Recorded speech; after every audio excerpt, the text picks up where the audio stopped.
right, Peter, successful trip to the Junior Caribbean Championships for 2012.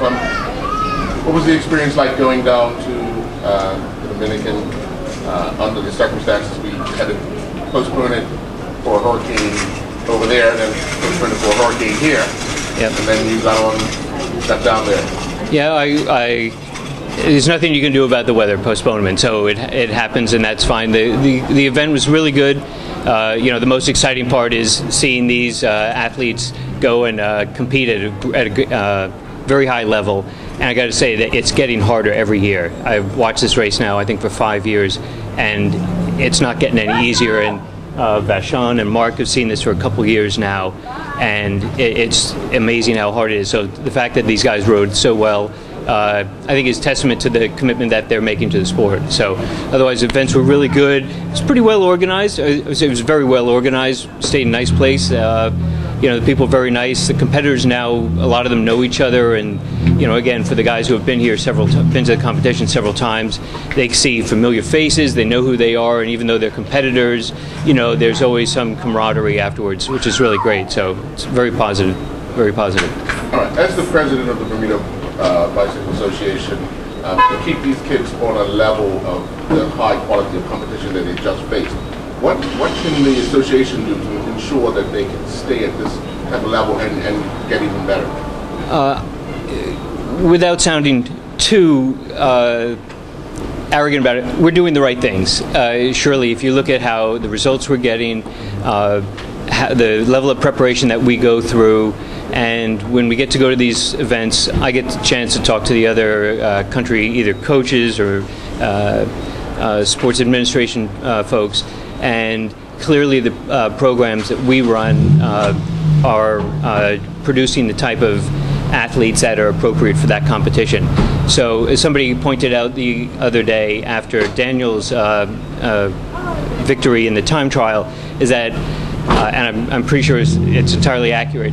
Daniel got his start through the Tokyo Mountain Bike Series, which is or sponsored by Tokyo through the BBA. It's just a grassroots program to bring kids into cycling. And Daniel and his siblings have started their cycling in that program, similar to what Dominique did, starting a school program. And so I think that the more that we can grow the sport at a grassroots level, it gives us numbers, and from that we can find athletes who want to perform at a high level in the sport, give them opportunities to train at a high level, and then lastly to compete at a high level. And they've done that several times this year. And again, based on the results and how we've seen these athletes compete, I think that for that competition we're going the right direction. I know everybody wants to get to them, but let's talk to Daniel first. Daniel? Now you've competed a lot on your own in various different events. Time trial, you're out there by yourself. What goes through your mind as you start off? A lot of things, really. First of all, I'm just trying to concentrate on getting my speed up. The whole point of that time trial for me was to give it my all, and at the end I was dead. I couldn't go on any longer. In fact, I actually felt bad because at the time I didn't know I had got gold, and I even went up and apologized to the team. We all had a laugh about this afterwards because I felt like maybe somehow I could have done something better. So it's all self-motivation. It's thinking, I need to do better, I need to do better, I need to do better. And even when your legs are burning, you have to push harder and harder. Yeah. At what point during the race did you feel comfortable enough, or the time trial, did you feel comfortable enough that you can go a little faster? Especially in the beginning, I was looking at my average speed. It was over 27 miles per hour. But then, of course, it was over 29. But that began to dip later on into the race when it was about 26 miles per hour. So from the beginning, you could just push and push and push. But on the back stretch, you realized that your muscles were hurting and you couldn't go much faster. Okay. Debbie? Now, were you a little disappointed with your finish on Saturday, the time trial? Yeah, definitely. But that just made me more determined to do better in the road race. Are you more comfortable racing with a group of people as opposed to racing by yourself in the time trial? Yeah, definitely. So what was your game plan going out in the road race? In the road race, I just needed to stay in at the front of the pack, basically, to get in the breakaway, and then it was just like it came down to the sprint at the end, so which I'm pretty good at. So. When did you feel comfortable enough that you was going to win the road race?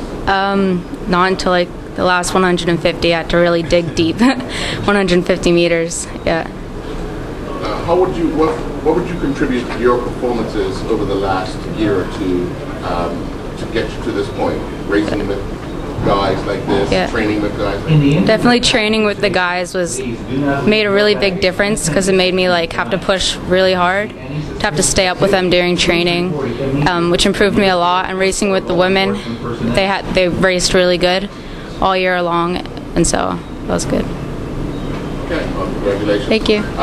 Who wants to talk about the misfortunes of yesterday? Oh, birthday boy. Come on. No.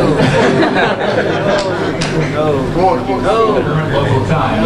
Well, let me just so it's sorry again. It's the difficulties that occur in races are they're just happenstance, and if you've read about what mechanical issues and various problems, unfortunately that just happens in races. And again, when we look back at how everyone individually raced, they were when misfortune occurred, it wasn't when they were way off the back, it was when they were right in the heat of the race. And so everyone has done exactly as much as we expected of them, and that's I think that for the guys who aren't wearing a special jersey or don't have a medal, you don't feel there's as much to talk about because I didn't win or I didn't, but the effort that they put in is really huge, and it's hard. I think it would be hard for them to communicate that effectively in that context. So we talk about the race the last day or so, and